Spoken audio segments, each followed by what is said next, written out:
let me ask you this, Mark. Did you start rolling already? Yeah, we're good. Okay, because look, I got something I need to ask, bro, because I was just, you know what I mean, this morning I woke up with something on my mind, bro. And please, Eastside, don't stray too far. Are lesbians paying for cat too? Like, is that? No, this is a real question, though, Mark. Are lesbians paying for cat like we are? Because the only reason why I asked this, bro, because financially, us single men, we got to get our finances together. It's the fourth quarter of the year. Right. Cat is a part of the budget, right? Whether it be dates or whatever, tricking, however you do it. I want to know, are lesbians going through the same things we going through? Are they paying for cat like we are?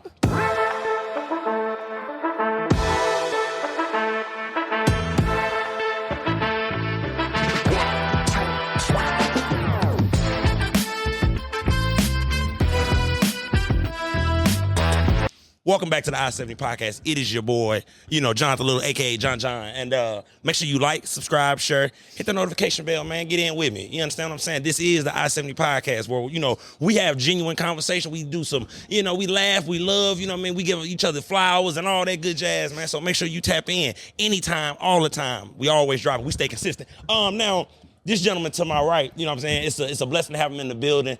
This guest was alley-ooped to me by another guest of mine. Shout out to you, my boy. You know, understand what I'm saying? Hold on, let me break this down real quick. This gentleman to my right, he is a producer, artist, engineer, content curator, managing director over at the Zoo Studios. Make sure y'all go check my dog out. Y'all got gates and motherfucking security and all kind of shit going on over at the Zoo. Hey, man, I'm trying to be a 30-year-old rapper, bro. Can you help me? Don't worry about it. Look, I got you. If you don't know who I'm talking about, BerGotti is in the building. You understand me? How you doing, brother? I'm good, bro. I'm just blessed to be here. That's what I'm talking about, man. Thank you for coming, bro. Now, look, let's get right into it, bro. For people that don't know, give your background story, bro. Where are you born and raised? So I'm from a small town. I'm from southern Kansas, Wichita, Kansas, but just south of that. There ain't shit to do out there than play football and go to bonfires, bro. I mean, that's where I grew up. I grew up one road from the dirt roads. I'm not lying. So that's right, man. That's where I'm from, and just been making a lot of moves and ended up here, man. But yeah, Wichita is where we're born. Now let me ask you this, bro, because you just spoke on that. Being from a small town in Kansas. Where did your love for music come from, bro? Because, I mean, you coming from a small place. It's not like you was in a big metropolitan city. Yeah. Where did your love for music come and when? Like, what period? Was it middle school, elementary school, high school? Where did your love for music come? Man, I mean, as long as I can remember, dog. I mean, my mom was a high school teacher. Okay, shout out moms. Shout out moms. And they checked out laptops at the high school. Yeah. And she had GarageBand on her laptop, and I would steal that fucking laptop. GarageBand, bro. I would steal that laptop, and I would just make loops of shit, bro. And like, that was when I was like 10 years old, 12 years old. So like, I just always kind of liked it, and I was always in choir and all that shit, bro. I was in a barbershop quartet. Like, that shit was crazy. But yeah, man, I was always around it, but I never really understood like why I liked it so much. But yeah, I always was doing it. I always was finding ways to make music. I would get on those free little shits on the internet and just like put shits together. So it's been a long time, man. I just always been around it. So would you say, bro, would you say you was a producer before artist, or were you an artist before a producer? Absolutely was a producer first when I first got into this. But, because when I was doing all that other shit, I had no idea, man. I was in choir in high school and just thought it was, I'm just doing this. You know what I mean? Like, there were some fine-ass girls in my life. Talk about it. Look, give us the real. You understand what I'm saying? You young men out there, ain't nothing wrong with being in somewhere all the ladies gonna be. Right. If she can sing, she can. That's right now. Hey, now look, don't hold off on this pimping you could be giving up. Don't hold off. So now look, bro. So it's my fault. Oh no, you good. So growing up, you was always around it. You was always around music. You was playing around on the laptop and everything. Did you know early on, middle school, high school, that this is what you wanted to do? Or did it just, okay. No idea, man. I for real didn't even have an inkling of it until I was in my class every day in college. I'm making beats, you know what I mean? Like, I would be skipping my whole class. I'd be in the class, but I would be on my computer the whole time. But it wasn't really till like the end of college that I really was like, man, like, I think this is kind of what I want to do. Yeah. That was all sports, bro. That's all I did. That's right. Went to college, all that shit for sports. You know how them Kansas boys be. Right, if one thing they gonna do, they gonna play them some motherfucking football and basketball. Goddamn me.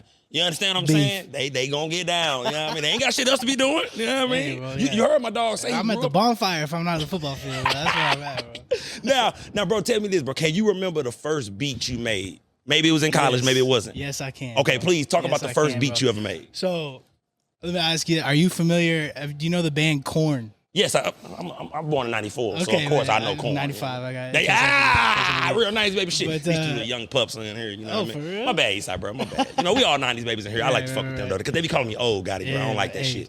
I just turned 29, bro. Yeah, I mean, there you go. I said I'm 29 now. See what I'm saying, bro?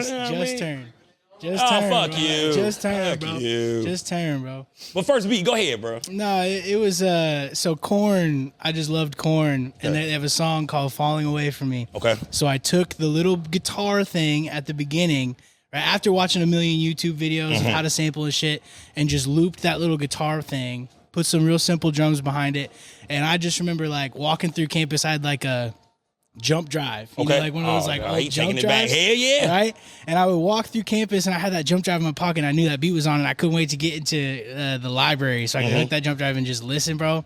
I remember thinking that was the best thing I'd ever heard in my life. Yeah. Right.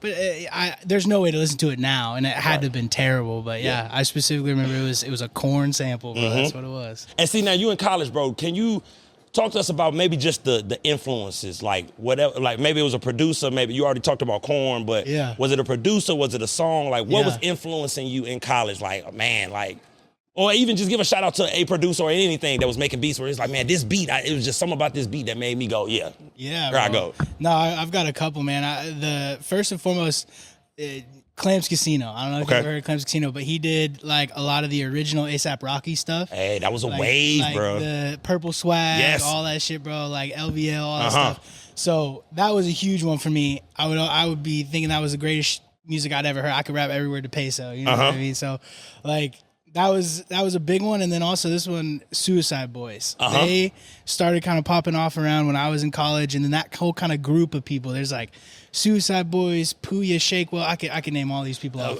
Somebody in the comments gonna be like, hell yeah. Right. So like those were massive influences for me just because like of I think the time I heard them and like when I was doing it. So I would just sit there and just try and make the things that I was hearing on SoundCloud, right? Yeah. So those were the big ones, and you know like Mac Miller, like that was always. And R.I.P. bro. Man, R.I.P. R.I.P. man. I miss that dude. And I ain't never even met him. You wanna know what's crazy, bro? And I hate it, and more so you see it in rap. You know what I mean?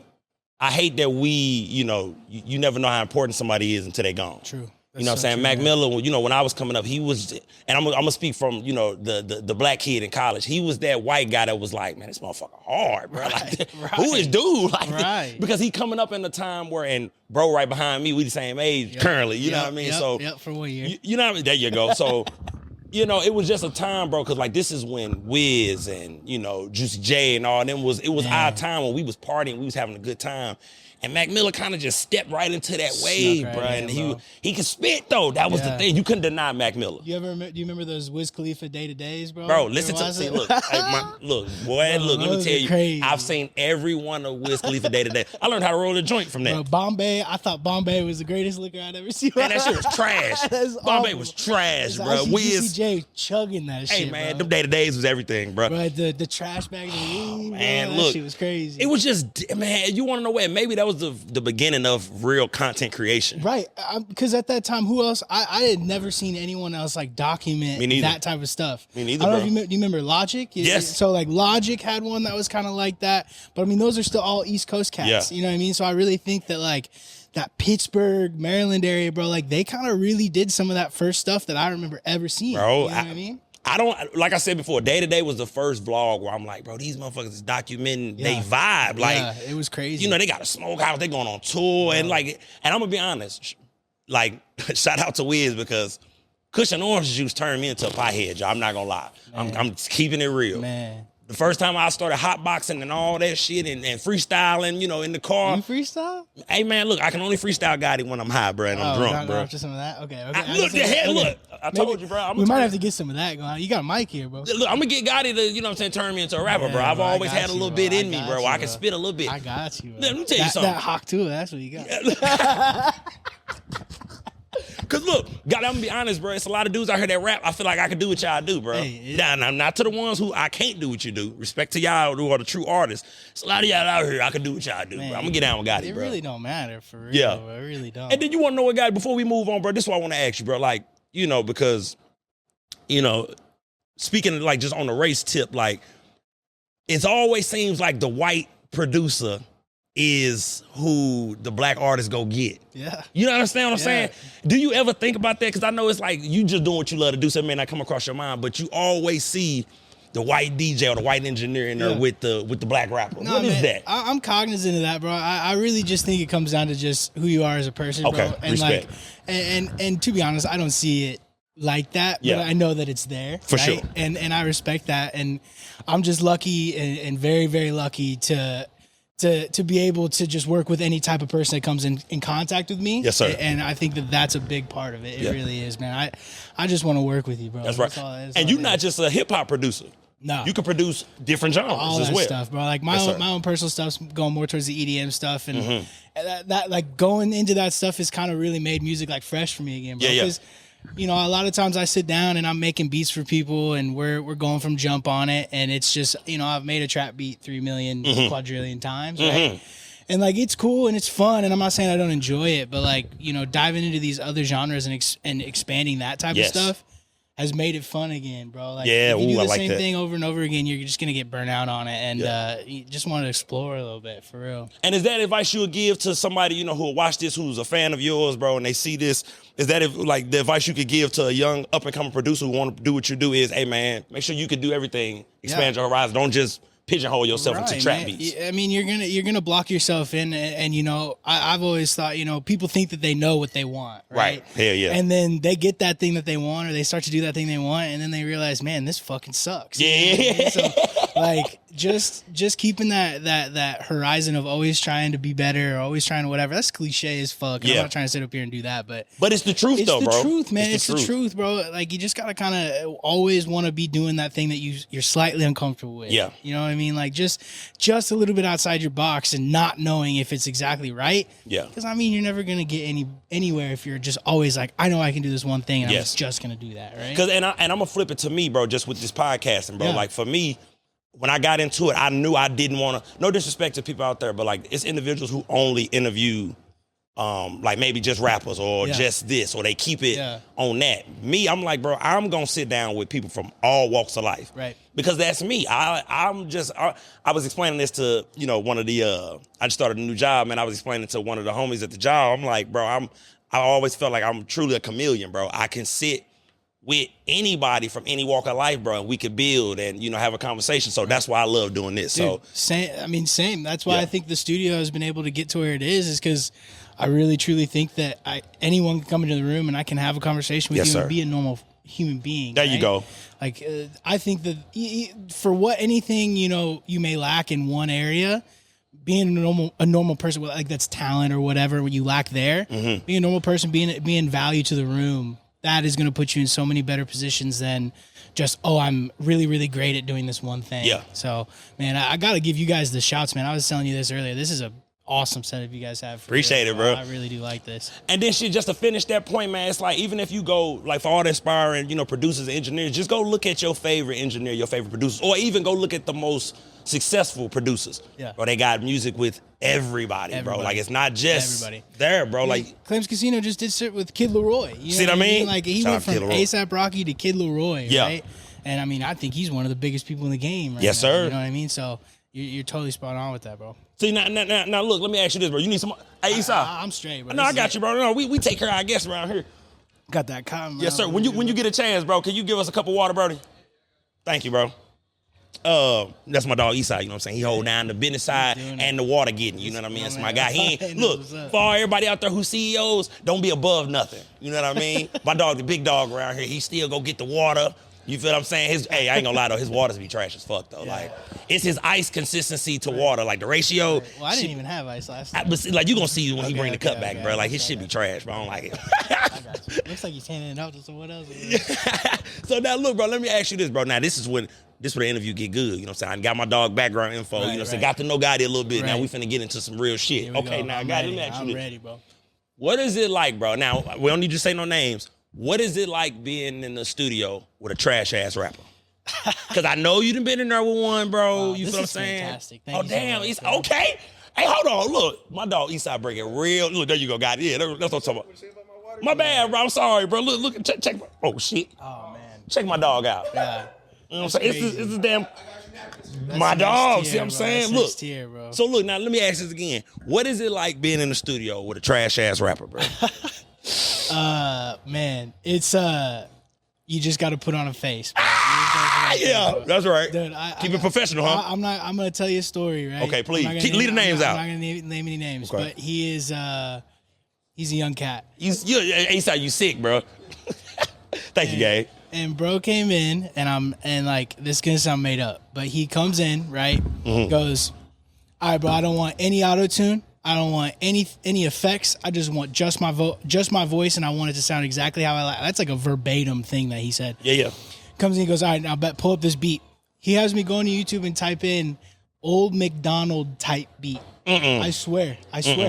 And then it's literally Old McDonald, right? And then just a trap beat comes in, and then this dude just goes on to mumble for the next half an hour on top of it, bro. No. And he was like telling me my shit wasn't sounding good and all this stuff, and like, you know, who am I? But man, I just had it. That was like one of those things. I just view it as a chance to really flex the customer service muscle. There you know go. what I mean? There you go. Because at the end of the day, that's what I'm doing. I'm providing a service. I got paid. You know what I mean? That's like, right. I'm not concerned about it.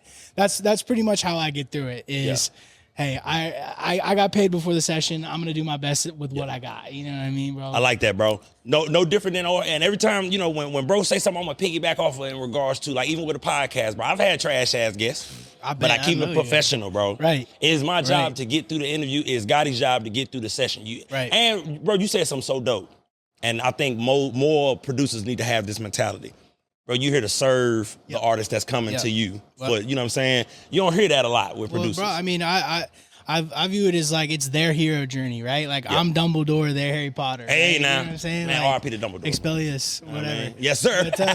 But yeah, man, you're there to help them reach their dream, right? Yeah. And like that's a very important thing that I think a lot of producers lose is they get too much of themselves into it and they're like, nah, that's shit, that sucks, right? Yeah. But at some point it's not your song, right? Okay. So respect. You just gotta kinda help them along whatever path they're trying to go. You know what I mean? And do you ever give that, like, have you ever had that conversation? I'm sure you have, but have you ever had that conversation in studio where you've had to constructively tell somebody, hey bro, that ain't it? Yeah. No, I think that's one of the better things that I'm able to do is to be able to constructively say, hey, you know, let's maybe take this part out, let's rearrange this, whatever.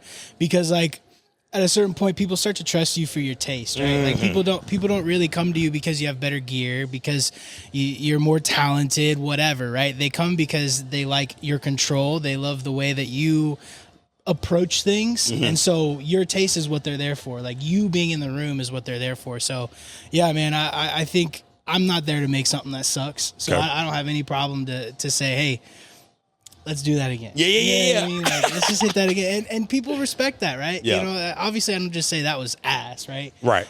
Tactful. But you know, that's what they're there for. They don't want someone that's just gonna press buttons, bro, for real. And then advice you give to a producer who's in the studio with a disgruntled artist and this, that, and the third. Man, just what advice could you give? Man, just try to rectify the situation as soon as you can, bro. Like, and don't. One of the things that I've realized, because man, I mean, I could get on this whole knowledge shit, but you know, please, bro, don't hold that back. Break it down, bro. I've been reading books and stuff, and really getting into the, you know, because the business side of things was really my weakness in this whole thing. Absolutely. Right? And I just read a book called Think and Grow Rich. Ooh, I read that one. Bro, dude, that's a good one. Hey, bro, mind bending. Me and my good buddy are reading it together, and we just finished it, and you know, just understanding that, you know, you can't just tell someone that something's terrible. Right. Like you can't because they're just going to fight against it. So understanding, you know, how to work with people and just understanding their point of view is going to be a big way to solve anything. Right? Yeah. Because if you just get in your trenches and be like, nah, fuck that, that's stupid. People aren't going to respect you or your opinion anymore, right? So I don't know. You just got to gauge it by ear, man. I mean, you really do got to go with the flow on that one. I hear that. And then question I want to ask, bro, you know what I mean, being that you're a vet in the game, you've been doing it, you know what I mean? In your humble opinion, what makes a good producer? Because you got a lot of people that run around and make beats. I'm a producer. What, in your opinion, what makes a great producer? Man, it's the feeling behind what you're doing, right? Music isn't like words on a page. Music isn't, you know, a commercial product. Music is emotion, right? And a lot of times I feel like people, you know, especially when you're working with someone you may not know, they don't, even if the emotion is getting money and fucking bitches, right? Like that's the emotion, right? So having a feel for the emotive aspect, like what's the feeling, what's the idea that these people are trying to portray, that is paramount for a producer, because like we were talking about, it's their song, it's their vision, right? Yes, sir. So you just got to have a really good gauge on the emotional aspect of whatever's going on and be able to get into that point with them. If you're in the same zone as they are, you're going to make a great song every time. I heard that, man. Shout out to all the producers, man. Yeah, Now, bro, shout out to producers. Now, for somebody to start, I always like to give advice, more so to the youth, you know what I mean? Because I just think we got to be, with us being, you know what I mean? Old. The elders, if you will. It's our job to give back to the youth, because you know you little young motherfuckers is wild, and we lost y'all. I don't know what the fuck we did wrong, but we gotta take some 90s babies. We gotta take some accountability. TikTok shit. You know what I'm saying? We got. I don't know what the fuck went wrong, but somebody starting out, bro, they might not have the money or the knowledge to be able to get the expensive shit. You know what I mean? Maybe the things you have now. What are some pieces that somebody who just starting out, some affordable pieces maybe, or even just one or two things that a new producer just starting out needs to have just to get going? Yeah. Well, I mean, first and foremost, if you're doing it because you think you're going to blow up on TikTok, if you're doing it because you think you're going to make $10 billion next week, you're not in it for the right reason. Jim. Right. So your game, bro. Your desire has to be there. The desire to want to do it has to be there first and foremost. But if we're talking like physical pieces for them to get, you've got to have an environment that you can like do this in, right? So if you have a room and you get some speakers or a way to listen to it is the most important thing. So speakers or headphones, number one. I'm assuming you have a computer. Yeah, right? absolutely. Well, I mean, that's number one. Let's just say that number one. Computer has to be there, but you've got to have a way to accurately listen, because if you can't hear what's going on, you're not going to be able to do it. That, and then finding a system that works for you, whether that's the right program, whether that's the right way to make it. With me, I have to have like the physical thing in front of me, right? Like I have this big pad that's got a bunch of things on it, and I can like press it around because I like to physically play stuff in. So the first like major investment I made was I bought myself it's called a MIDI controller. Please give them the names though. Yeah, absolutely. It's a MIDI controller by Akai. Okay. It's like 25 keys of a keyboard, right? Okay. And it's got the little pads at the top, so you could like finger drum if you wanted, and it's got some like cool things over here. But it's like $100, right? And that was when I was in college, and $100, y'all. $100 was a lot of money for me. Hey man, we was all broke eating ramen noodles at that time. $100. Right. Save up. Look, I'm gonna tell y'all what y'all do. I cut his wisdom, but we're gonna get back to it. What y'all need to do is take that financial aid check and invest in yourself. Go ahead, got it, bro. You know what I'm saying? Don't do how we did it. I blew it, goddamn. Yeah, mine went to $1 night at the look, see, I blew it on good times and good vibes, man. Right. So the $100 piece. $100. I mean, and just get you a pair of headphones for real. I mean, just so you're not bugging anybody, but you gotta have a way to listen. You gotta have a way to actually do it. So if you're trying to make beats, you gotta have some way to do that. Yeah. And if you want to record people, you gotta have a mic. So it's dependent upon what you want to do. Yeah. It really is. And then now, God, let me ask you, now let's get a little bit more personal and like the things that, inspire you. Yes. Who is Gotti's 3 favorite all-time producers? 3 favorite all-time? Yes. I mean, Clamsy Senior's got to be up there for sure. That's number. No order? Probably. Let's go in order. Okay, So let's go from the bottom up. Yes, sir. Okay? So 3? So 3 is gonna be Kenny Beats. Okay, Because I got you. I love how that dude operates, and he's like 8 foot tall, and he's just an anomaly. I think he's fucking dope. Number 2, this one's out there. So there's this guy named Medicine. Okay. Medasin. Yes, sir. And he was like the first producer I remember listening to that was more on the EDM stuff. And like, bro, I remember coming home fucked up in college, and I would go in my room and just turn Medicine up on like 1,000,000 and just bump that shit. Yeah. And he pissed off all his dorm mates and shit. Everybody in the dorm was pissed. Dude, I lived in a duplex. Okay. Right? So it was a duplex, and it was 3 girls that lived on the other side of us. And I, on the second floor of my house, because at this point I had bought a couple things. Okay. I bought the 10-inch subwoofer. It's a KRK 10-inch sub. Nothing but bass. And I just had that shit sitting on my floor and would it was obnoxious how loud I played that shit. And I had 2 roommates and 3 people live next door. No one ever said shit. Everybody let you rock, huh? Everybody just let me go. So man, it'd be late as fuck, and I had that sub on. But yeah, Kenny Beats, Medicine, and then I talked about it already, Clams Casino. That's number 1. I just think that dude, every production I ever make has some element of that in it, and I just can't help it. I really do resonate with that shit, man. I really do. And that's dope, bro. And the reason why I asked you that question, bro, because I want, like I said before, people that, fans of yours, people that look up to you, people that, are finna see you for the first time need to know, like, hey, man, even though Gotti is who he is, he got his own style. He's telling you, no, I'm influenced by, these people, bro. It ain't just, You got to emulate before you can, truly trailblaze, I think. And I feel that 100%. And man, that's what Suicide Boys was the one I already mentioned, man. That's all I made when I first started. Yeah. All I wanted to do was make Suicide Boys beats. And, if I started posting on YouTube and got a decent following on YouTube, and if I didn't have Suicide Boys beats in the title, because I started to branch out, no one would listen to them. So like it was wild, you don't want to typecast yourself, but these influences and these songs and stuff that get you going and make you feel shit, try and replicate them, bro. Yes. Like, try and replicate it. Try and make that same type of thing happen for yourself, and that's when you're gonna start to explore. And then you make something that kind of sounds like them and kind of sounds like you, That and man, blend. he ain't lying just because I 70 family, I know I say it all the time, bro.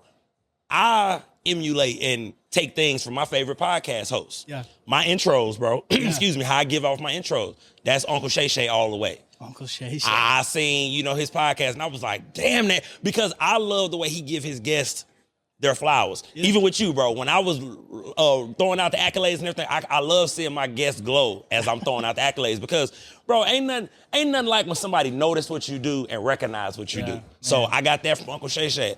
Like the structure of it. One of my favorite, and maybe my favorite podcast, is $1 Million Worth of Game with Wallow and Gilly. So I kind of structure it that way as well. You know what I'm saying? When I'm on my solo. What's that podcast about?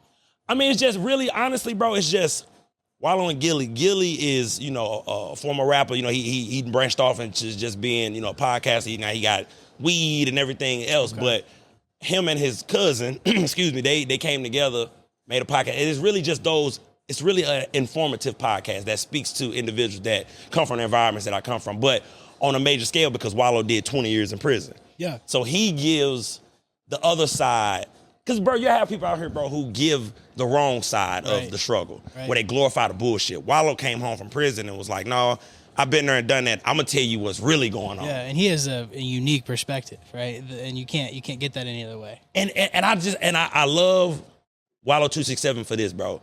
He's so real and raw because you don't see many people giving that perspective, bro. Right. You'll see people lean into the bullshit and the BS that, leads to a motherfucking demise. He's coming out front saying, no, I'm going to tell you exactly what's going to happen. Yeah. You're going to go to prison. You feel what I'm saying? You're going to get taken advantage of maybe. And even if you don't, you're going to be a part of the system and you'll never get out of that cycle. So that's why I love their podcast, bro. I've been a fan since day one, even before they started the podcast. But that's for sure, bro. So like, basically ending on that point is, man, you got all our favorite athletes, favorite artists, writers, whatever profession, bro. They learned it from somebody. Somebody inspired them. So and you got to recognize those and who you choose to make those idols for yourself is very important, bro. I mean, you can't just be getting all that toxic shit in your brain. So I'm gonna have to check that. I'm a big podcast guy, bro. Man. I listen to those all the time, bro. And it's the wave, bro. Like truly with podcasting, bro. I say it all the time. Podcasting, y'all can quote me on this. Come back in 10 years, come back to this episode.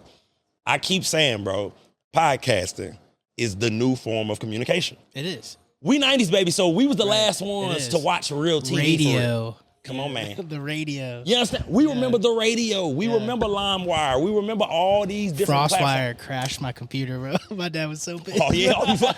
Hey, you ain't no real 90s, baby. You ain't never fucked up by the computer. Yeah. Mark, you ain't never messed up by the computer up, have you? Uh-oh. I have. See? I told you. No, I wanted to go ahead, bro. Go ahead. Give you something because you said come back to this in 10 years, and I think that was a cool thing that you said because like you're not focused on next week. You're not focused on what you're playing that horizon, and the people that have the ability to persist, the people that have the ability to continue on and understand that hey, I'm playing the long game here, right? Those are the people that are going to succeed. So I thought it was really cool that you said 10 years in the future because that just shows you where you're looking with this stuff, man. I think that's dope. George, yeah, bring your ass over here. Yeah, you can't walk up in here and I don't get you to come on the podcast and ask you a question. This is good. Now listen, you want a shot or something before I ask you a question? It's musically, and I know you musically inclined, and you gonna like this question because you from the left coast, baby. You good? Okay, now look. He still got his coffee, bro. Yeah, oh yeah. Okay. He lying, bro. That's yak up in that motherfucker. Look, you gonna love this too, Gotti. You be ready. Better producer. You ready for these? I'm ready. These are good. I'm ready. Dr. Dre or Pharrell? Pharrell. Ooh. Ah, I got you. I'm gonna come to you, baby. I'm gonna come to you. Yeah, I'm asking real questions over here. For real? You know, Jordan, you come on, okay, I gotta ask you. For me, I'm 38 years old. Okay. And it's gotta be Pharrell. That's why I asked. Because that frontin', when he did it by himself, that Snoop Dogg. Yes. But the first one that went on fire, that Clips beat, grinding. We all knew how to do it on our motherfucking chest, did we, George? Everybody was doing ham bone.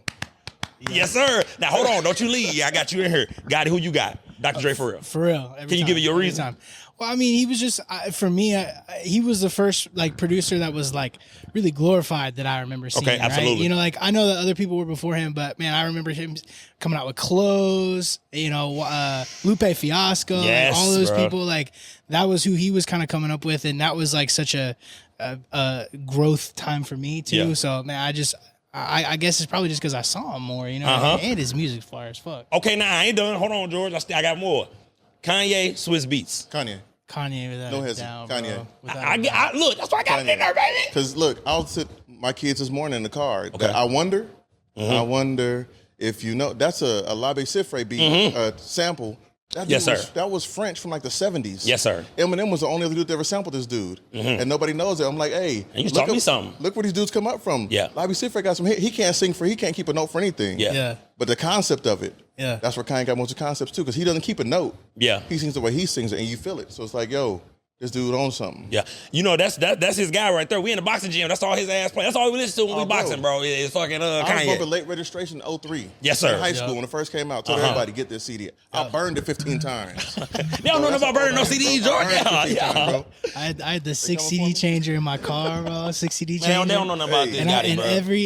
every CD in there was a burnt CD with like 30 songs on it. Yeah. And I remember it was Kid Cudi. And That day and night was a motherfucker, all wasn't that it? shit, bro. All that shit, bro. And Kanye, bro.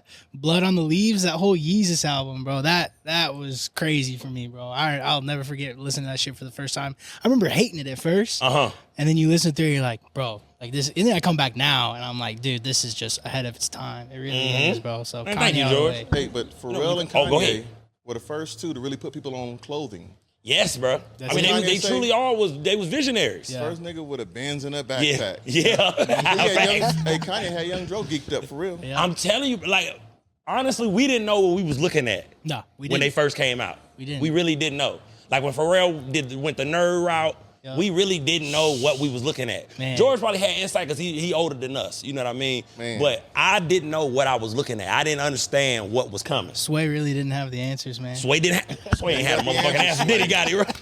You ain't got the answer, Sway. No. Hey, No, that's real. always, bro. Go ahead. I came in just so you would do this too. I told him yesterday, I said, hey, I'm gonna walk to the door. John's like, come on, bro. I didn't come in for this nonsense. But look, as soon as I seen you walk in, I said, yeah, George don't even know I'm finna hit him. Yeah, you thought you was finna come in. And you flicked me off, you walked in too. Oh. I called it. I said, what time did the podcast start? Bet. Because John Dunn's my guy, though. John Dunn's my guy. It's a mutual respect. There you go. See, it's a mutual respect thing, bro. Yes, sir. He knows I'm old, intelligent, but slightly childish, so we're on the same level. It's my guy. There you go, my dog. But, Man, hey, look. who's your favorite? I'm going to ask this very bluntly. Okay. Who's your favorite white producer? Favorite white producer? I think we kind of Tell him again. He wasn't there for that. Tell him favorite Clams producer. Casino all the way, baby. Who? Clams Casino. Because I'm stuck between Rick Rubin and Scott Storch. See, now them two heavyweights though. That's what I'm them saying. Pioneers. And Go ahead, got it. I think like, you know, the Rick Rubin, I view him as like Gandhi now. You know? Yeah, He's he's the like the godfather of god. the shit. He's the god of it. And you know, because I know Rick Rubin worked on like System of a Down and did a lot of these like influential Run DMC. bands. You know, like a lot of this influential stuff. So, you know, inherently, I think he's up at the top, right? But For sure. I What you couldn't say, tell Gandhi? you. What you say? I mean, he's modern day Gandhi. He bro. is, really bro. is, bro. Hey, Is he a producer or Yeah, or a therapist? Producers are therapists. Bro. Okay. Producers are There you go. therapists. I've said I said I Break need it to down, get my Gotti. therapy degree. I've said it 100 times because people come in there, they tell you about everything over there, bro. Everything. But you use that to put it in the sound they're going for, because you're like, hey, at this moment in time, they feeling real dark. So let's Right. put these 808s on the back, but Facts. slow them down a bit to make it real like Facts. ominous. Yeah. and just Bro, beat I them need to down get with this it. guy that says Hey, that's my what I'm dog saying, bro. George, bro. You know what I'm saying? come on out to the zoo, baby. Come on out. Come on We don't out. play no games out here, bro. Right. Hey, no games are played, bro. Yes, sir. Uh-huh. Yes, That's what I'm sir. talking about. Now, look, Gotti, bro, look. We at that time. Let's take another shot, bro. Hey, bro. Shit. No, we like that. I got you. I was gonna go to the gym after this, but I got you. Last one, man. Don't worry. You know what I'm saying? You'll be in that motherfucker coming up with beats. I hit the gym harder with this shit, bro. Now, y'all know I'm Shay my favorite now. This is tasty, bro.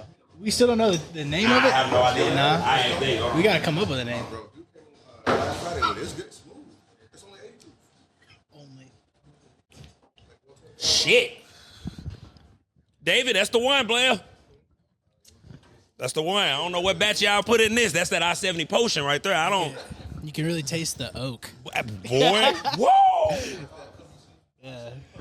I-70 But, potion, hey. but you know that liquor business hard to break into, man. Dude, but everybody got them. Everybody got it right now, bro. Man, whoa. That's that one. Man, That'll put some fuzz on your peaches right there. man, boy, that'll put some lead in your pencil, guy. Right there. Boy, that'll put some lead in your pencil. You know what I mean? Look, thank you, George, man. I appreciate you for stopping through. That number 2. And then, matter of fact, and I got one more. Hold on, guy. I Yeah. got one more for you. Yeah. Metro Boomin or DJ Mustard?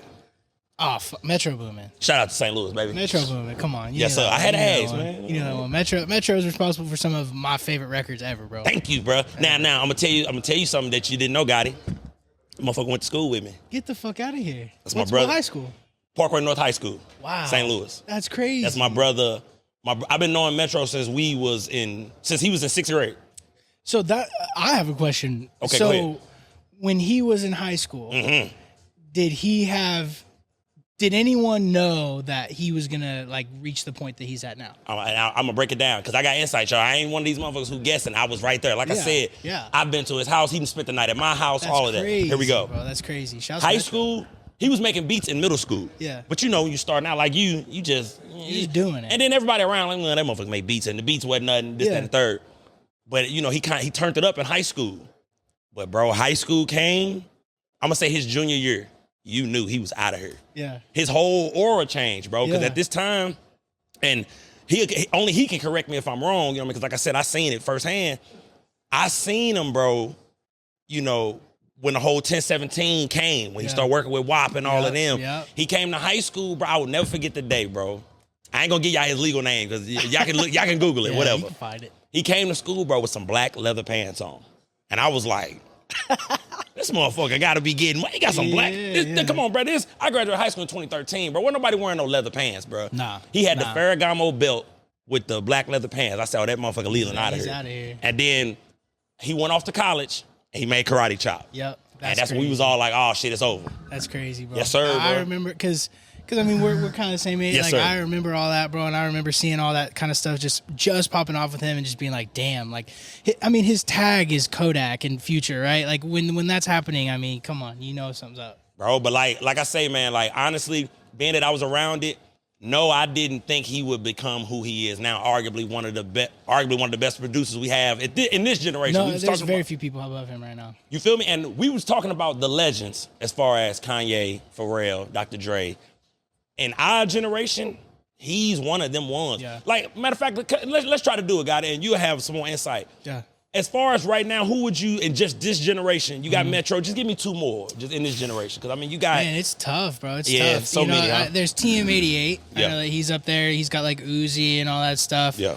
And then, man, I think a lot of these, you know, the producer has not been the star on a lot of this stuff lately. So, you know, you get these large teams of people and stuff.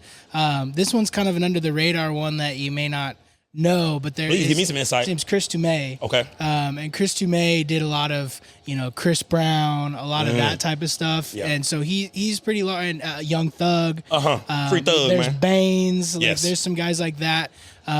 You know, I think if we're talking this generation, it's interesting because It get interesting now. to be the star on the song as a producer is somewhat threatening to some of these artists sometimes, I think, right? Until you reach a spot where, you know, you guys could both potentially make a lot of money for the record and your labels are involved.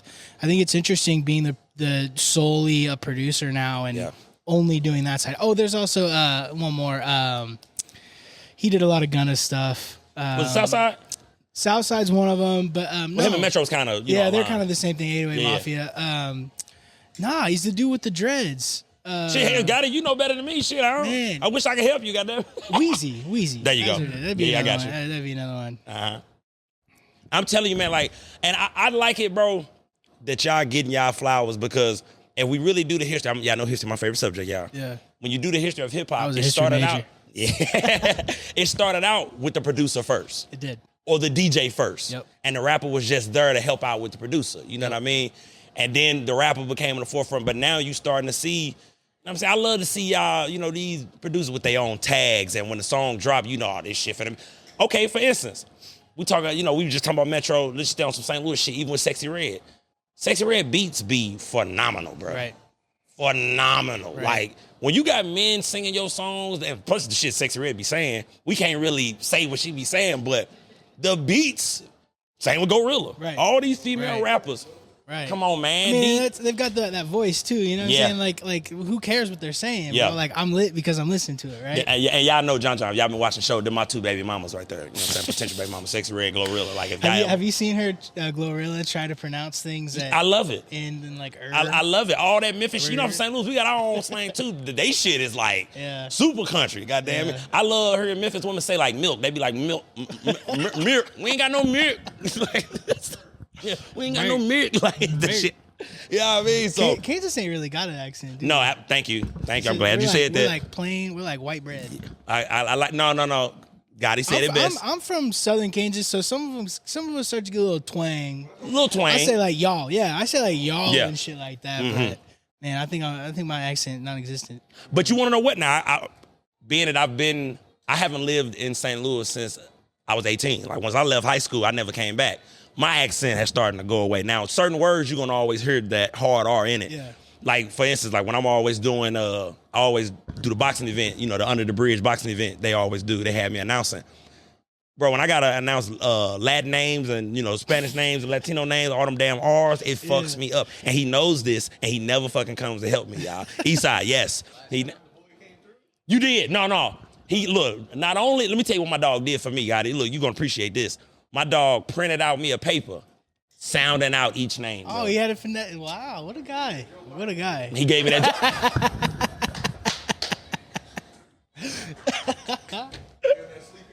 Now, let me tell you this, though, George. The difference between me and Joe, I could actually get through my shit. Right. You understand what I'm saying? I wasn't no fall off. I wasn't falling asleep up there. You know what I mean? Rodriguez. Goddamn it. I wasn't no none of that. You know what I'm saying? I was getting through mine. Right. Don't you start, George. See, you taking us somewhere I wasn't trying to go. Now, hold on. See, now you got me off track now. Okay, now, George, you can appreciate this too. Get the mic if you need to, bro. J. Cole just recently dropped a record. I'm a huge J. Cole fan. J. Cole, you could have kept that, bro. For this reason. We don't want to hear that, bro. The beef is dead, bro. It's over with. Don't you come out now. You know, J. Cole, I love you. Born Sinner's one of my favorite albums, bro. We don't want to hear the fact that you said you could have won. And hey, bro, you could have kept that, gang. Like, we good. George, what you got on that, bro? But is the beef dead? With him, it is. Well, he kind of He bowed out. No bowed disrespect out. to you, J. Cole, but he bowed out, bro. But that was his position the whole time. But we don't want to hear that, though, bro. Like, That's like Michael Jordan getting into a debate with Clyde Drexler, who's the greatest. Like he has a lyrical skill. J. Cole is phenomenal, bro. He has the lyrical acumen for sure to rip holes into anybody. But he in this didn't want to market do it though, Joe. because that's not his thing. So then leave it there. No, but he wanted to let it be known. No, hey, we don't care. I didn't bow out Yes, you because did. I was a coward, because I was scared. I bowed out because instead of coming at I'm not a Gandhi, I'm not a Muhammad, I'm a Jesus figure. You gonna bring Jesus into this? And that's what he's. I mean, pretty much he said, I'm being I'm peaceful. You can't be peaceful unless you can inflict great violence. Okay, now but look, let me push back on that, bro. And he could destroy both of those You careers. can't be peaceful unless you can inflict great violence. You can't. A rabbit is not peaceful. A rabbit is docile. It cannot inflict great violence. But a lion that does not bite you is peaceful. It can inflict great violence. Damn. Therefore, it's peaceful. That is deep. Boy, that motherfucker. That is Hey, let me tell you something. That motherfucker, I-70 Potion just hit me. As soon as he said that, that shit just, I zoned out into what he was saying.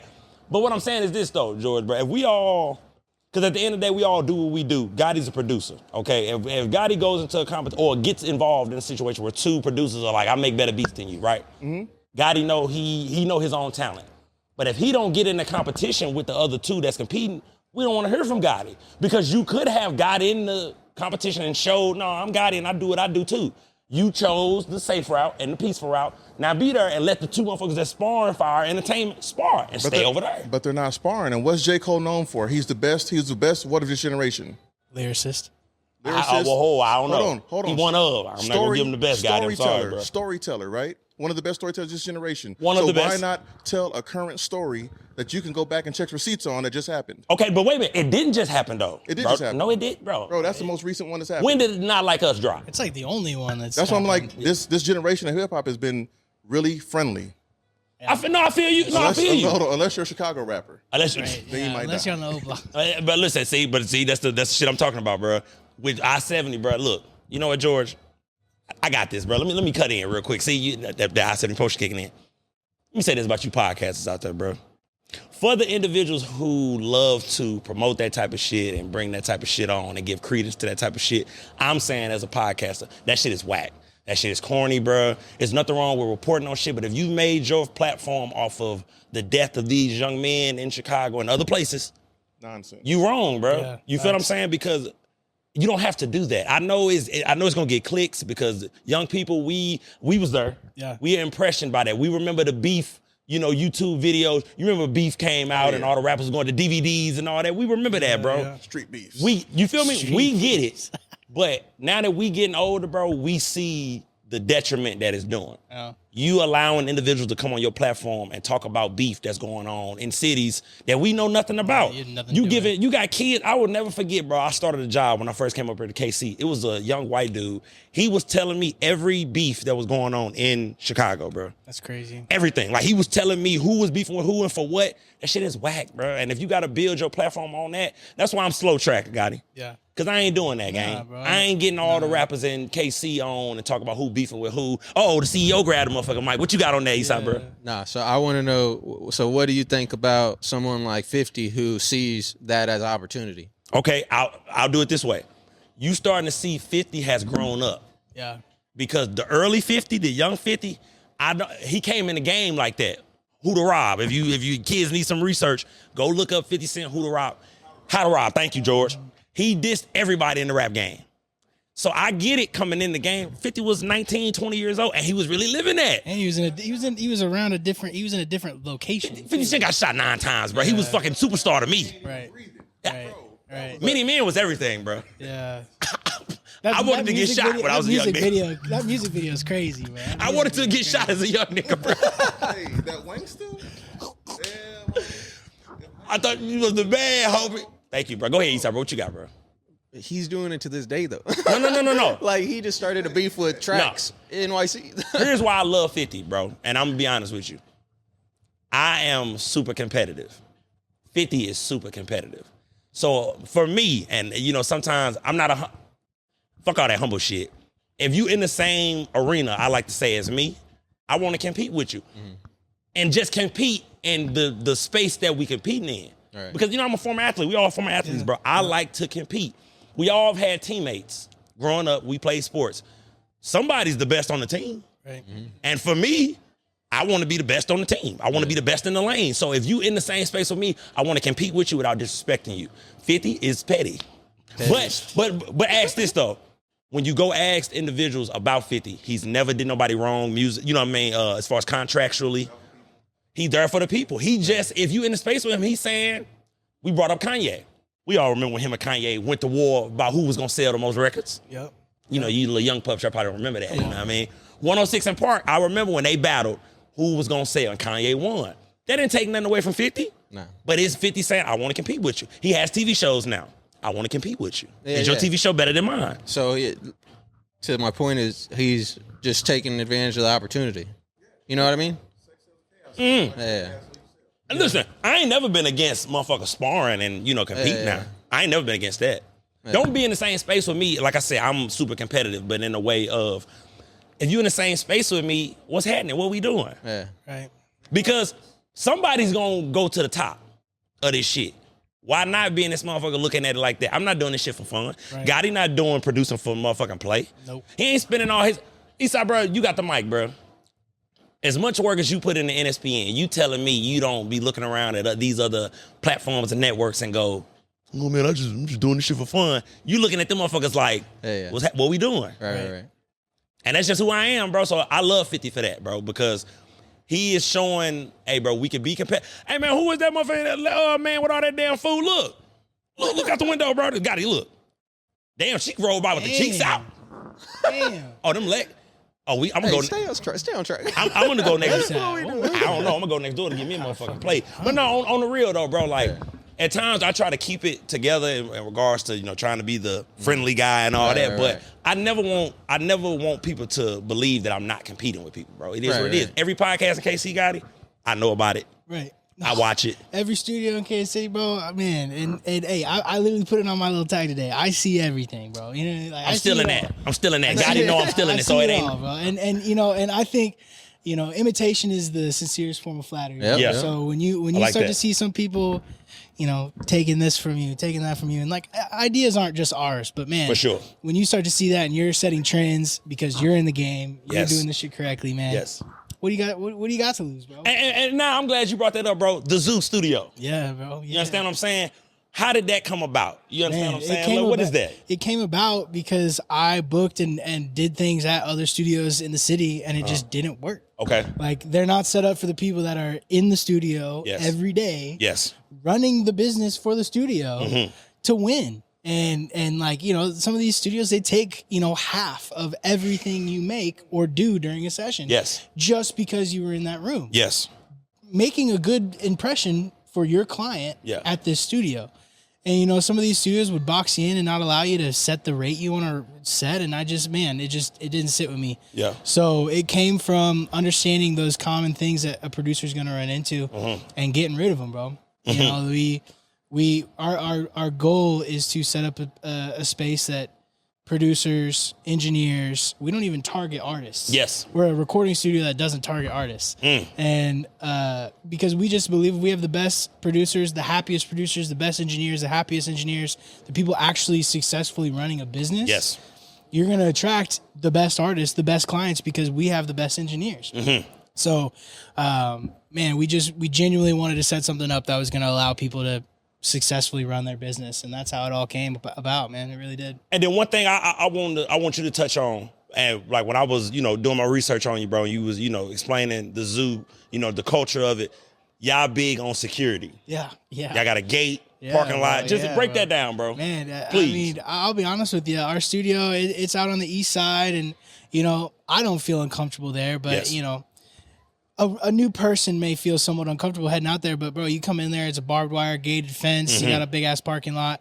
You're good to go there. If you saw the studio from the outside, you would never even know it was a studio. So I love that aspect that someone just driving by would never even know that the whole building's in there getting better, bro. So, yeah, man, I love the location. It's remote access, 24/7 booking, man. It's an ideal situation for the studio. It really is. And honestly, bro, that was big. And like the reason why I latched on to that, bro, because I was like, I mean, that's major, bro. Like just for your psyche of, hey man, we got this. You locked in here with us. Like you ain't got to worry about somebody soliciting. You ain't got to worry about nobody pulling up that ain't supposed to be here. Right, bro. You got to go through 3 layers of doors before you get to where. Please, bro. Look. I want to look 3. Break it down, bro. So you got the gate. You got the gate. Then you got to get through the front door. Yes. And then you got to know what studio we're in, and then you got to get into that studio with its own unique card. Yes. So, and that's one of the cool things is, like we said, we're allowing these engineers to run their own business. So once they sign on and get with us, they have phone access So then they can then just access whenever they need for their clients and their own thing. Yes. I don't even need to be involved. You're just running your own business. So, yeah, man, it's very, very secure there. It is very secure. Man, shout out to the zoo, man. You know what I'm saying? Look, I've done my research on it. Like I said, he made me want to pull up. I should have pulled up when they was having the week free, you know what I'm saying, studio joint. It's still going on. Hold on, so please tell them about that. Please tell them about this. So this is for producers and engineers, right? And people that have people they work with, right? Or if you're a self-recording artist, you can come and get an entire week for free with us. An entire week for totally free. All I want with you is just an interview at the end to see if you liked it or not. Yes. Ooh, the zoo changing the game. Man, just come and try it out. You know, if you're an artist, if you had an engineer, but even artists, we have engineers and stuff that we have on hand that will gladly help you get set up. If you're an artist, we can't really guarantee the week for free. Yeah, I got you. But understood. You know, for anyone that's wanting to run their own business and do anything that's like that, there's really no other option better than that. Man, look, I'm gonna listen. It's not really for the artist, but I'm gonna talk to Gotti and see it. You know what I mean? I may drop a EP. You know what I'm saying? Get my shit together. Come in, knock it out in a week. I got a session on the house for you, bro. Look, for real, on the house. Bro. Mark, you gonna go with me, bro? See, look, this is why I love what I do, and I'm gonna be honest with you, Gotti, bro. From the bottom of my heart, bro. Even just that little comment you made, bro. This is why I do what I do. Facts. Because honestly, y'all, I know I just got to talk about being competitive and all of that. That's what this shit is about, though, bro. Right, Linking up with like-minded individuals who trying to be successful, bro. Yep. That's at this age of ours, bro. Man. Look, this is for the youth, because y'all know John love to get back to the youth, bro. Me and Gotti, bro, we been there, bro. We done did the partying. We done did the, you feel what I'm saying? The fuck ups. You gon' fuck up. Yeah, every time. You gon' fuck up. Young men, young women, but I'm more so speaking to the young men of America. You are going to fuck up. You gonna make financial mistakes. You gonna make bad decisions, bro. Me and this gentleman, we come from two different walks of life, but I guarantee me and him both can talk about sometimes, man. I fucked that up, bro. I definitely should have did that different. Absolutely. So with that being said, bro, that's what this shit is about. We at the point in our lives where, I like to say this, Gotti, bro, because you know the young motherfucker, like, oh, motherfucker, you old. That motherfucker back there didn't call me old a couple times. I remember that shit, Mark, you fucker.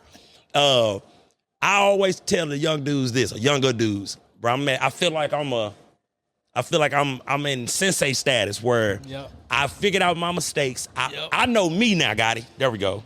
I know me. I know where I lack at. I know where I strive at. And every day, bro, I'm trying to get better because young men, we've been there, bro. And that's what it's all about. Link with like-minded people, bro, who going where you going. Yeah. No, the thing that jumps out to me, man, you know, and I don't want to get all deep and philosophical. Oh, please. But, dude, the 5 people that you spend the most time around is a direct representation of yourself, right? And when you can genuinely look at the people around you and be like, you know, these are the 5 people I spend the most time around, and every single person understands that they have a purpose, they have a direction, they understand that they're moving towards something. Yes. It's really impossible to not ever feel like there's something moving. You're moving forward because those people are, and you know they have all these things that they're experiencing. And you know, I look around and I see the 5 people that I spend the most time around, and I'm incredibly proud to have those people around me. Yes, sir. And they're almost, you know, just as much as part of a success for just getting to be around them as like the things that I've done. You know, I've had some incredible people I've gotten to, you know, live with and be around, and I can't give them enough thanks because they've really unlocked a lot of stuff for me. So take assessment, you know, of those people that you spend time around. Yes. And see if they're going towards anything. If they're not doing anything, they're probably not helping you. For real, they aren't. And it sounds cold, but man, you got to keep that grass trimmed, bro. You really do. You really got to keep the grass cut, bro, because people are going to hide and people are going to come back into your life that are not going to be positive for you, and you're going to think it is. And man, to be able to accurately self-assess, and just be like, hey man, this isn't cool, this isn't working, bro. That's the toughest battle right there. Really I'm telling, man, and like bro said, bro, it's if you right now you 15, 16, 21, 25, bro. It sounds cold what he's saying. It's going to be hard to tell, bro. It's going to be hard to tell. But I'm telling you, bro, it's going to be a moment where you go, look, the difference is this. If you truly want to be successful, right? What Gotti just said will be the gospel for you at some point in your life. Right. Because he's absolutely right. Anybody who's trying to be somewhere, bro, you can't have that person. You have to start learning how to love people from a distance. Right. It don't mean you're not my partner, you're not my friend, that we didn't grow up together. But Brody, I'm on a mission. Yep. You on that, I'm on this. Yes. I must be with people who are on this, bro. Preach. Period, bro. Like, and some of my closest friends, bro, who I've damn near died with, gone to jail with, whatever. I love them from a distance because the fact of the matter is this: hey, brother, you doing what you doing, I'm doing what I'm doing. Right. Our relationship being tied in is not conducive to my success. Yep. And it sounds selfish, but young men, you will come to a point in life, bro, you have to be selfish, bro. You gotta be. And man, and that's one thing, you know, the deeper that I got into, you know, music production, right? Yeah. I started only hanging out with people that make music. Yes, right? sir. And like, you know, shit, bro, I don't go out. Like, yeah. I'm in the studio, right? Yeah. And like, people just aren't going to understand that. For sure. And like, you're going to feel isolated and you're going to feel like, man, like, you know, maybe I'm not doing the right thing, bro. But to persist on that path and understand that, hey, you know, this is the step that it takes to get there, bro. Man, being selfish with your time, being purposeful with your time, it separates you, bro. What's the one thing that you could do today that would make everything else easier or unnecessary in the future? Yeah. Is how I live my life. It really is. And going out, you know, blowing $350 every weekend at the bar, that's not on it, bro. That's not on it, bro. Fuck your pockets up. I'll go buy a bottle of tequila, bro. Hey, man, slight work, yeah, that's slight work. First of all, George, you relax because you're supposed to be giving guidance. We talking to the babies, to the kids, and you go.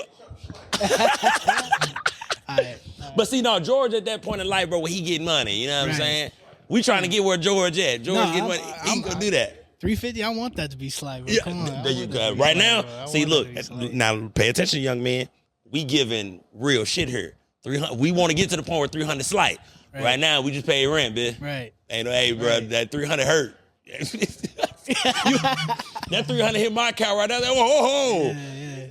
Listen, I'll be on the phone with the bank immediately. Excuse me. I think this is a false charge. I need to refuse some charges, man. You know what I'm saying? And I love this type of shit, Gotti, bro, because one thing I love to do on I-70, bro, I love to give the real, raw, uncut. I'm not on this motherfucker trying to. I see y'all, some of y'all podcasts, bro. Y'all trying to pretend like y'all rich. Yep. I don't do that, bro. I'm a real individual, tax-paying citizen, bro. Right. I feel this motherfucking inflation that's going on. Hey, George. Hey, bro, this is real shit. Bro, I feel it. For real? We going to the grocery store, bro. We 90s babies. We remember the whole $100. Your whole cart was thick, bro. Dude, when I was in college, I could get a whole basket of whole cart of groceries for like $75, bro. And that would last me a week, and I'd be good. Bro, I get 3 bags of food and it's $75, bro. And look, it's crazy. And don't try to be healthy. No. You go the healthy route, 6 items, $100. No, but go ahead, bro. Go ahead. You got it. If you go those little meal services, bro, where they like prepackage it and shit. Yeah. If you're kind of trying to be on that, like I want to be healthy, those aren't bad, bro. There's a spot in Prairie Village called Kitch. Kitch, Kitch. Yeah, I know. I take my notes, bro. Shout out Supplement Superstore. I don't know if y'all have ever seen that. It's a local. I got you, bro. I go there and get my supplements. My boy Thatcher down there at State Line, bro. He sets me up and he told me about Kitch because bro, I don't eat half the time because I'm just like you locked in, huh? Session. Yeah. Go do this, go do that, right? So it's not that I eat shitty. It's I literally don't eat. Yeah, I got you. So bro, the Kitch, it's all prepackaged, all pre-made, and it's Kitch. Like right there in Prairie Village, bro. I'm coming down State Line, fuck with you. Bro, I'm gonna tell you, Gotti sent me. As soon as I walk in the door, I'm like, yeah. Tell him Thatcher and Gotti sent you. Yeah, I'm gonna give you the look. Yeah. Gotti. I'm gonna just look. Who you looking for? Gotti. They'll take you around back. Yeah, that's what I'm giving the look. Cause I don't want the other customers to know what the fuck going on. Right. Cold word. Come on, man. Don't. Now, let me ask you this, Brody. You've been out here in KC. Yep. Who are we're gonna do 3. We're gonna keep it 3. Who are your 3 favorite artists you've worked with out here in KC? I know it's tough because you do a lot of work. Who are your 3 favorite? Man, I like the people that I get to experiment with. Okay. And someone that I've gotten to experiment with a lot, his name's Riz Illuminated. Mm-hmm. Shout out to you, bro. Yeah, he's got his whole thing, the light movement. And, working with him, when I started working with him was when I first kind of went full-time making music. So he was really helping me support myself. Yes, sir. And he just always wants to make something from scratch. He always wants to be new. He always wants me to try shit out. He wants me to throw that shit on there that I've never done before. Mm-hmm. So Riz is a blast to work with. And, That boy's in his own world. Yeah, bro. yeah. He's always talking about some fun stuff, and it's just fun to like get his perspective on a lot of stuff. Riz is great. My roommate, his name's D-Mad. Shout out D-Mad. Shout out D-Mad, bro. He's and you know he's learning, bro. He went through a whole experience where he got signed and thought he was the shit, blown up at 19. Yes, sir. Bought a Benz, and then kind of had some real music industry bullshit. Now, get, over $200,000 stolen from him, essentially. Yes, sir. So he's kind of lived it in reverse. And then to still see him every day getting up and taking hacks and like not discouraged is powerful. And it makes me really want to work hard for him. So Riz, D-Mad, and then, the last one always going to be tough. Yeah, I don't want to leave anyone out because I get to work with so many great people. For sure. I just Kamal. You had Kamal on here. I'd have to say Kamal because Keep throwing him, bro, if you need to, bro. Well, bro, because Kamal, I've worked with him since Jump. I learned how to make music with Kamal. Got you. And I owe him a lot for just wanting to be there in the room with me. And like when I first got up here, $0 are getting exchanged. Yes, sir. It's just, if anything, I was paying money to buy the bottle of tequila. Yeah. Up on, right? So, I'll leave it to those guys, but I get to work with so many awesome people, and that's something that I realize is there's so many talented people. Yes, sir. Like there are so many. Yeah. But like so many people just don't ever do anything, right? Like, I gotta add two more. My boy Kenny. Go ahead. My boy Kenny and Steezo. Yeah. Those two dudes are. I've heard of Steezo. Bro, Steezo. I've heard of Steezo. Bro, let me tell you his story, bro. I was working at Unlabeled, which is a studio in Westport. He was a random phone-in client from Junction City. Okay. He lives in Junction City. I know about Junction. And bro was like, I'll be there, whatever, meet him, whatever, have a great session. And then that was kind of it. And then we didn't like really interact. And then out of nowhere, he sent me a song. And then it was like, boom, right back in. Okay. And that dude, from the point I met him to where he's at now, has made so many leaps and bounds in this shit. And I'm super proud of Steez. And he's been one of those people that has had to really work to put himself in a position that he's currently in. So Steezo and Kenny, bro, they're absolutely killing it. Kenny's from New York. He's fucking amazing. Oh, from New York. Hey, shout out to you, from bro. The Bronx, bro. But yeah. Oh, hell no. Never mind. Hold on, bro. Listen. Hey, I'm telling you, Kenny and Steezo on here. I'm gonna get you on, bro. Cause look, I got some things I need to ask you, bro. Cause I've heard about the Bronx, bro. I've heard you motherfuckers are batshit crazy. I need to get you in the room, bro, so we can debunk some of these myths. You know what I'm saying? I've heard, bro, look, anytime you hear about New York, you always hear the motherfuckers from the Bronx is just out of there, bro. Like Kenny's close, bro. That dude's funny, bro. I would get out with you. Now, look, let me ask you this, bro. So we got a segment on I-70, bro, called Switching Lanes, all right? Where I just ask you a, random question that, I think about when I'm doing my research. Gulp here. Okay, yeah, absolutely. So I'm ready. Let's say you make a fire-ass beat, bro. Like, it's one of them beats where you like, oh, this shit is it, bro. Like, boom. Would you keep that from a trash-ass rapper? Yes. Yes. Bro, but that's interesting, bro. That's interesting because, like, okay, like, it's kind of wild because I don't, 9 times out of 10 now, when I'm making a beat, it's with the artist right there. Okay, got you. Right? So, like, I've run into some times where I'm making something. I'm like, this is crazy, bro. And then you look over, and I'm pretty lucky. I get to work with people that are pretty talented, right? Yeah. And like, I don't really get to or have to work with people that I don't really like anymore. Respect. Luckily, knock on wood. No more. Right, no more. Yeah. But man, yes, I definitely will. If some people come in, I'm like, oh yeah, I got these beats from 4 years ago. We can go. You know what I mean?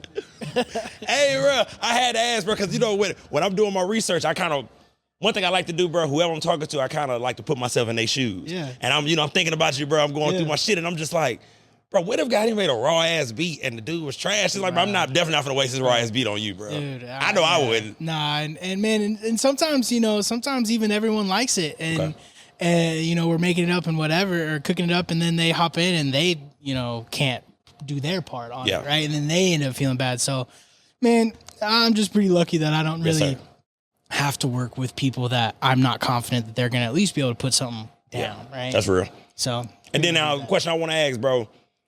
You are, you talented in what you do. If you could, don't give away all your sauce. Like, please keep anything that you don't need. What is Gotti's process? Like, with a beat? Yeah. Like, what is the process? Like, you come into a room, like you said, you do it with the artist come in. What do Gotti do as soon as he sit down in the chair? Yeah, man.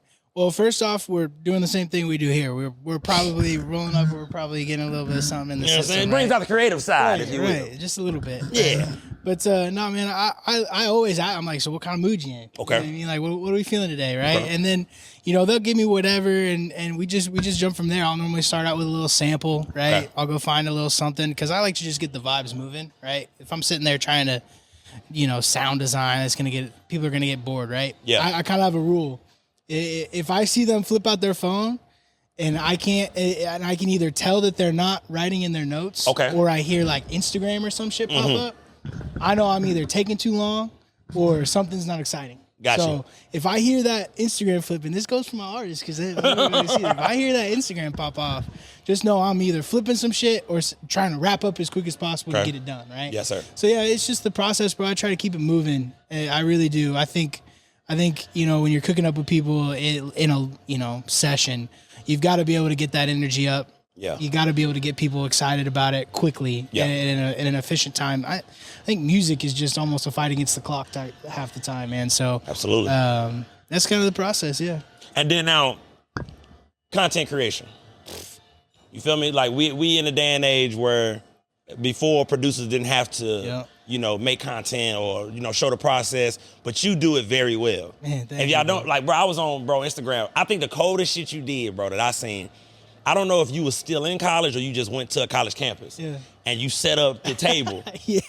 Bro, I've never seen nobody do that before, bro. Man, how important is content creation nowadays to producers and engineers? Man, it's just I really truly think it's just the day and the time because the only thing that's a certain in music is that it's gonna change, right? But like it's one of those, how bad do you want it tests? Yeah. That's how I look at it, Yes, right? sir. Like with anything you're doing, I think life's gonna toss you those. How bad do you really want it? No, it's gonna do that. Oh, it's gonna do that. And to be able to get through that stuff, the things that you don't want to do are gonna be the things that put you forward. It's just how it is. And so I just view it that way. And bro, that KU idea, Nate, his was name, that KU? It was KU. I went to KU. Okay, shout out Lawrence. I wasn't still in school. That was just last November is when I did that. But I knew the campus well, and I knew where would be a good spot to go sit. Right, I'd always been there. But yeah, it was my buddy Nathan, and he had the idea. He's like, man, what if you just go sit on somewhere and have people sit down?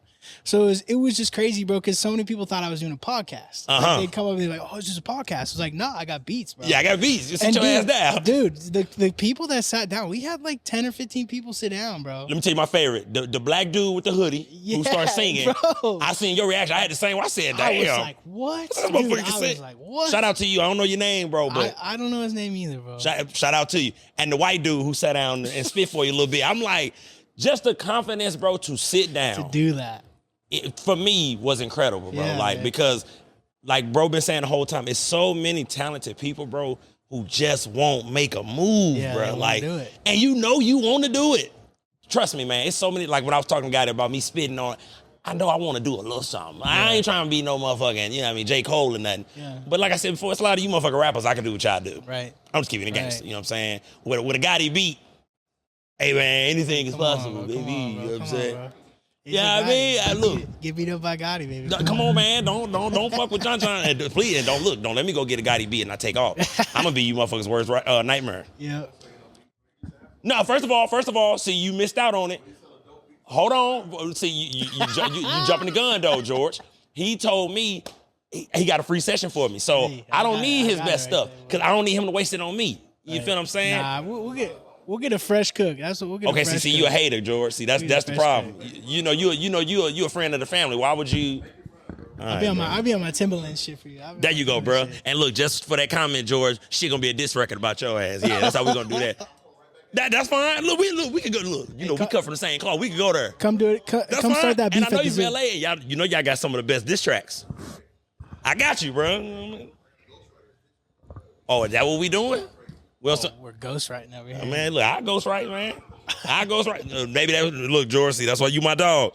I may go find me a dope ass rapper, get a ghostwriter, right, and then come with some fly shit for you. You know what I'm saying? But hey, Mark, what you back there doing, bro? You back there texting some thotties? Yeah. Let me stop doing that, bro. I told you I'm gonna stop doing that, bro, because I'm fucking with your pimping, bro. My bad. No, bro. Hey, bro. Never mind. See, we're not gonna get so. Where we at? Well, first of all, look, that's good, George. Where we at? Look on the screen, Mark. Where we at? Yeah. So now, look, Gotti, bro. Before you get up out of here, Brody, is there anything? You know, we talked about zoo culture. Is there anything you need to promote, bro, before you get out of here? You know what I'm saying? Because I'm all about making sure giving people a platform to promote themselves, because that's what mine is about. Like I was talking about the other podcast. Some people choose to do other things with their platform, and that's your prerogative, bro. Yeah. Me, I'm an individual. I love to show love. My dog, you see my dog George walked in. This is some organic shit. This is what I like to do, bro. I don't like to do the fake podcasting, weak-ass topics that I know real people don't give a fuck about. I ain't doing this shit for social media. So is it anything, bro, that you want to promote, bro, before you get up out of here? And, you know, that's not really my tip either, you know, but the zoo, man, we're really proud of how many people have bought into the concept, and we're really proud to see the community that's getting built out there. So, you know, if you want to go check out the zoo, it's just the Zoo Studios, and, you know, it's really, really inspiring to see how many people are excited. And, you know, I've had every single person that signed on that's a producer that came up, you know, had their month. We just renewed, actually. Every single one of them said they've never made this much money ever. See what I mean? They get money out there at the zoo. You know, it truly is a place to actually come out there and run your business effectively. Yes, sir. You know, myself, you know, going and listening to some music on Spotify, that's going to be cool with me. But more than anything, I just want every person that sees this to genuinely want to help out the people that are in whatever it is you're trying to do. Like I was telling him, you know, I think this podcast is awesome because he's doing this because he believes and he wants to help the people doing this thing. And when you're giving that without the expectation of, you know, immediate payoff or whatever, you're doing it for the long game. You're in it for the 10-year horizon. Yeah. And whatever it takes to help out whoever to get there. I think that is the only way to do it. So yes, sir. Help out the people around you, man. Whatever it is, just do something that's going to help the people around you succeed, and you by default are going to get pushed forward. It's just going to happen. Yes, sir. And goddamn me, this one thing I want to say. You know what I mean? For me, you know what I mean, as far as you know, just lessons I've learned this year, I always like to, you know what I mean, like this whole time I've been trying to, you know, give a message to the youth. My biggest thing, Gotti, bro, I think I've learned this year, bro, lessons. Because, you know, we're in the fourth quarter, y'all. You know what I mean? 2025 coming. So whatever you got going on, whatever you getting ready to do, hey, in a minute, bro, this shit finna go by quick. The holidays is coming, Christmas, Thanksgiving, New Year's, this shit finna go like that. So get yourself together, bro. But one of the biggest things I'm glad I've learned, bro, this year, honestly, bro, is how to control my emotions, bro. Yes. I'm a hothead by nature, bro. Like, I'm a fucking hothead, bro. And I've had to learn that controlling my emotions is a sign of strength. Yes. You know what I'm saying? Like, absolutely. I used to hate when I used to hear that growing up. I was like, if you can't control your emotions, it's a weakness. I used to hate that, but I get it now, bro. Like, being able to control your emotions, bro, is a cheat code. It is. Especially for us men. It is. Because no matter your race, religion, creed, color, whatever, if two men are pissed off, we can turn this whole motherfucking building up if we wanted to. Air it up. We can start a whole war. So, men, I employ y'all, and this coming from a person, bro, I've always been the hothead of the crew, bro. If you go ask my homeboys, they've all, damn, John, you had to, hell yeah. So, man, listen, bro, so I employ y'all, bro. Like, men, practice some type of meditation or something, bro, something that gets you to calm down to where you can think, bro. So, you know what I mean? That's a big lesson for me. And before we get up out of here, I do want to say this. You know, I want to send prayers and condolences to all the people down in Florida and, you know, up the coast and everywhere that's been affected by that hurricane, man. Like, that is some scary stuff, bro. Like, you know, y'all know John can't swim, so I'd be extra terrified seeing anything with whatever, George. You know, look, shut up, bro. You know, see, bro, this is why George came in here. I ain't gonna be nowhere near water. If I am, I got 2 life jackets on. But in all seriousness, though, bro, everybody who's down there who's been affected, if you got family down there, you know, we want to send our prayers and condolences, bro, because that is unfortunate, bro. And me personally, you know, I'm all about humans, bro. And, like, I don't like when, you know, the whole, y'all know me on I-7, I hate politics, period. Democrat and Republican, I don't fuck with neither one. I don't like when it becomes political because at the end of the day, we human. That's somebody, grandma, cousin, little brother, sister, son that's down there dealing with that maybe lost their life, lost everything. Fuck all that politics shit. We all human beings when it comes to this type of shit. So, man, just prayers and shout outs to everybody down there, man, down there in Florida and all up everywhere who's dealing with any type of thing. If you got people down there, if you didn't, some people didn't have insurance. Insurance may not cover all the damages, bro. Like, I just pray that, y'all make it through and, man, keep y'all faith strong, man, because it's rough, man. That's some scary stuff, real shit. So, with that being said, now look, it's been another amazing episode of the I-70 podcast. We got my dog, BerGotti, in the building. You understand what I'm saying? What you say, George? You know what I mean? Look, you know how I do, man. Yeah. You know what I mean? Look, don't you tell me how to run my business, George. No, on the real, though. You know what I mean? Shout out to everybody, bro. Like, it's been a wonderful episode. My dog came through, gave extra game. First producer I've ever had on the podcast. You understand what I'm saying? Pioneer. So every producer, yes, sir. Every producer after this, you finna have to catch up. Hey, bro. The bar said, "Hi, on, don't come in here with that weak ass advice." You understand what I'm saying? No, sir. And like look, I'm still in this from Gotti. So when you see it from now on, I see everything. I want to let you know, every podcast out there, I see everything. Every studio in KC, Gotti and the zoo, they see everything. We see it. We see it. We may not even speak on it though. You know what I mean? We see everything. Eastside's over there acting like he know how he can read. You didn't really read that book, bro. You know what I'm saying? Did you just read it? All right, man. Now look, we getting the hell up out of here. Shout out my dog for coming through, man. Hey, my dog. Thank y'all for having me, bro. Man, I want to thank you for coming through. Blessings to you and everything you got going on. This is the I-70 podcast, and we out.